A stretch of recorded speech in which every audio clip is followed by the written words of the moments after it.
अगर मुझसे कोई करिकुलम का इंटरेस्टिंग चैप्टर्स की बात करता है तो मेरे दिमाग में जो सबसे पहला नाम आता है वो इलेक्ट्रोकेमिस्ट्री का है। शायद आपको भी अच्छा लगता होगा। क्यों? क्योंकि आपकी लाइफ से सबसे कनेक्टेड अगर कोई चैप्टर है तो वो इलेक्ट्रोकेमिस्ट्री का है, और जिसका जो फाउंडेशन स्टोन है वो रेडॉक्स रिएक्शंस की फॉर्म में आपको देखने को मिलता है। राइट? तो इलेक्ट्रोकेमिस्ट्री चैप्टर को किस तरह से ग्रिप करना है, किस तरह से उसको आप बेहतर वे में तैयार कर सकते हैं, चलिए इसको समझते हैं। सबसे पहले इस चैप्टर के इंपॉर्टेंट सब टॉपिक्स को देखते हैं। तो इंपॉर्टेंट सब टॉपिक्स में जो सबसे पहली चीज आती है वो एक क्वेश्चन की फॉर्म में आपसे पूछता हूं, can you define electrolyte without mentioning the word electricity in it? ठीक है, ध्यान से सोचिएगा। सो इलेक्ट्रोलाइट का basic knowledge is the very first important subtopic, then electrolysis certainly। Electrolysis से कनेक्टेड फिर इलेक्ट्रोलिटिक सेल्स, इलेक्ट्रोलिटिक सेल्स के बाद इलेक्ट्रोकेमिकल सेल्स, इलेक्ट्रोकेमिकल सेल्स में सबसे पहले galvanic cells, then electrode potential, electrode potential से ही कनेक्ट करते हुए स्टैंडर्ड इलेक्ट्रोड पोटेंशियल्स, और उससे कनेक्ट करते हुए इलेक्ट्रोकेमिकल सीरीज और उसकी एप्लीकेशंस। इलेक्ट्रोकेमिकल सीरीज आपने रिडॉक्स में भी पढ़ी क्लास 11th में, और यहाँ भी उसकी एप्लीकेशन बहुत ज़्यादा इंपॉर्टेंट है। देन कंडक्टेंस, कंडक्टेंस से रिलेटेड कोलरॉश लॉ, उसकी एप्लीकेशंस, जहाँ आप इंडिपेंडेंट आयंस के माइग्रेशन की बात करते हैं। ठीक है, फिर डिफरेंट टाइप की बैटरीज, बैटरीज से कनेक्ट करते हुए सेल्स।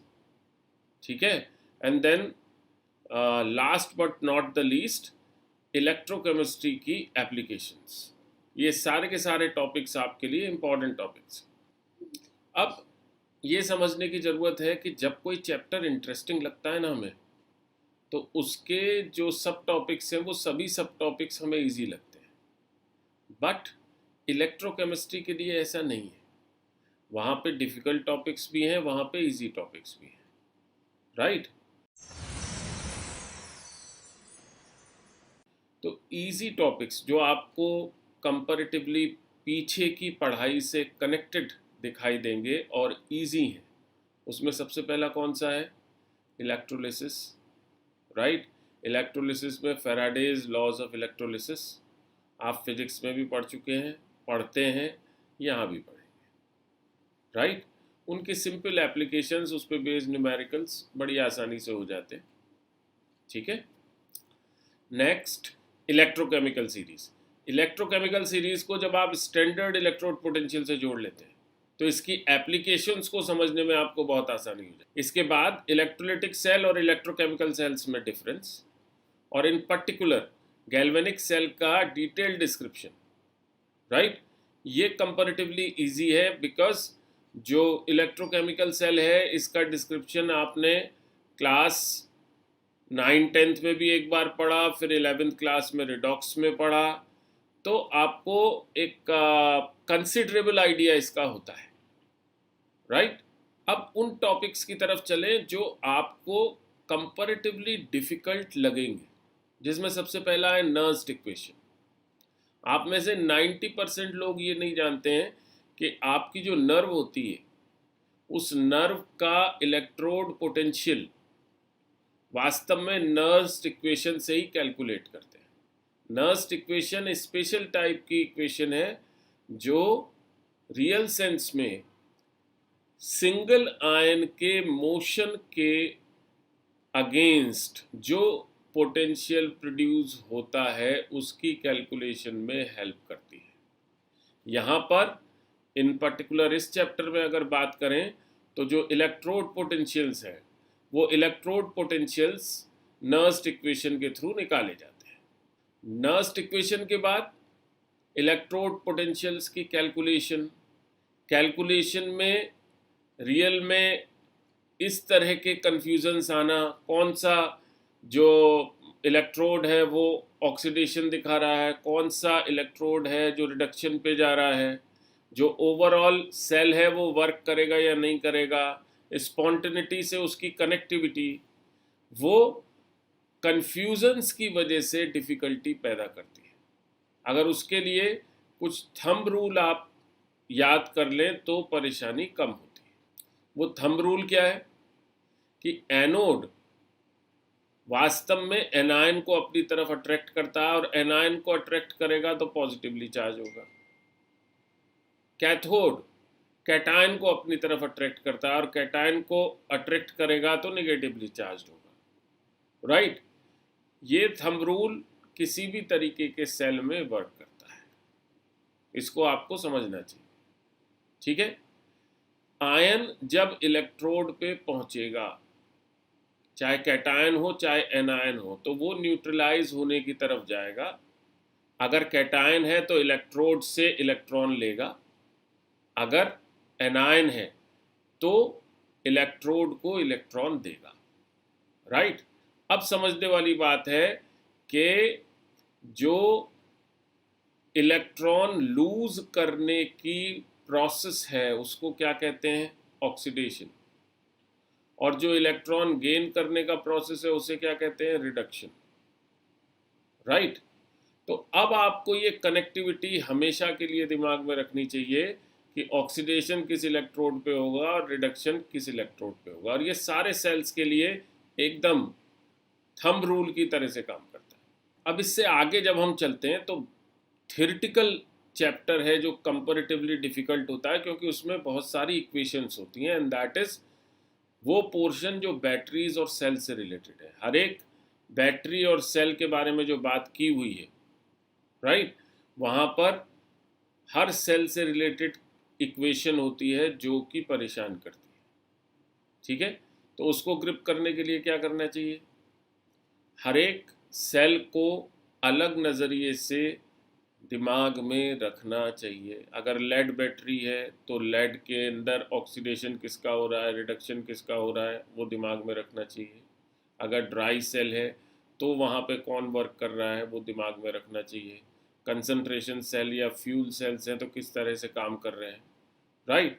सबकी अलग अलग इक्वेशन लिख करके अगर आप अपने सामने इस तरह से रख लें कि डेली सिर्फ उसको रीड करना है, याद नहीं करना है, सिर्फ रीड करना है, जस्ट लाइक न्यूज़पेपर, तो विद इन अ वीक और 10 डेज वो आपके दिमाग में अच्छी तरह से बस जाएगी। और 10 दिन तक लगातार करने के बाद इस प्रोसेस को वीक में एक बार इनिशियली और उसके बाद 15 डेज में एक बार आपको करना है। याद नहीं करना है, रीड करना है, माइंड इट। ठीक है? अपने आप उसकी पिक्चर आपके दिमाग में रहेगी, जब रिलेटेड क्वेश्चन आएगा ना फिंगर टिप्स से सॉल्व हो जाएगा। अब इस चैप्टर को अगर और अच्छे से ग्रिप करना है तो सबसे पहले पढ़ते समय आपको क्या क्या चीज़ें पता होनी चाहिए, मीन्स इस चैप्टर के प्री रिक्विसाइट्स क्या क्या है।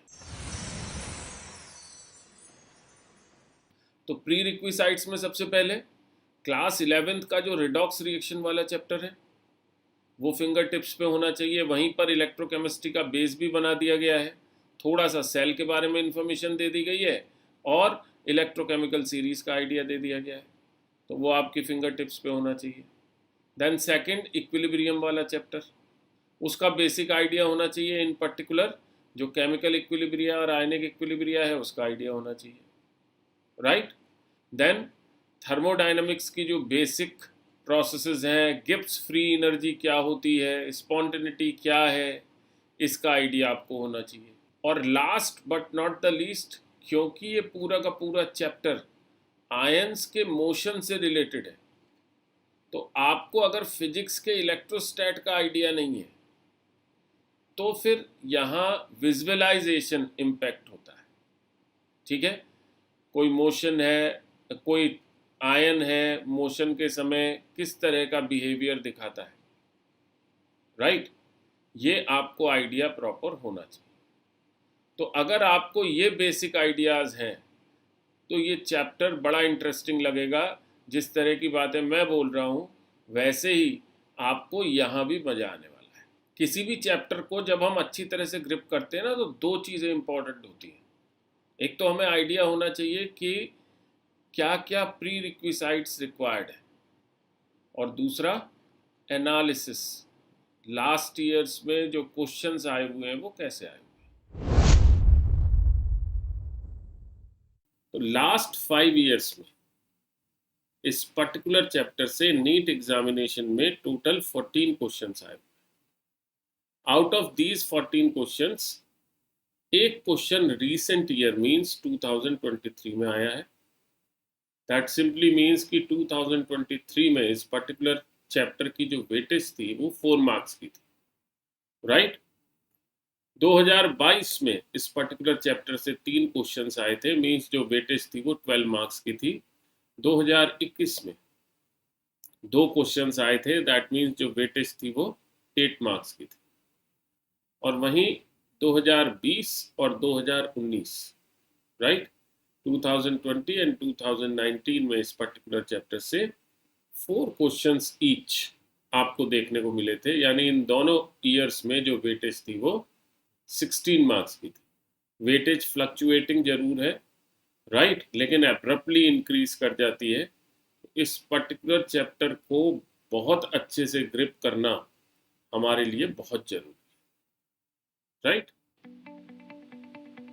अब समझो, क्वेश्चंस प्रैक्टिस करने के लिए नीट चैप्टर वाइज तुम्हारे पास है ये, ठीक। उस प्रैक्टिस को फर्दर फाइन ट्यून करना चाहते हो, माइक्रो लेवल पे ले जाना चाहते हो, एकेडजा का ऐप ट्राई कर सकते हो, जो लिंक है वो डिस्क्रिप्शन में गिवन है, ठीक है। And it is one of the best, ठीक है। मैं फर्म बिलीवर हूं कि practice makes a man perfect. तो प्रैक्टिस करते जाइए, अपनी प्रिपरेशन को फाइन ट्यून करते जाइए और सक्सेस की तरफ बढ़ते जाइए, राइट। All the best.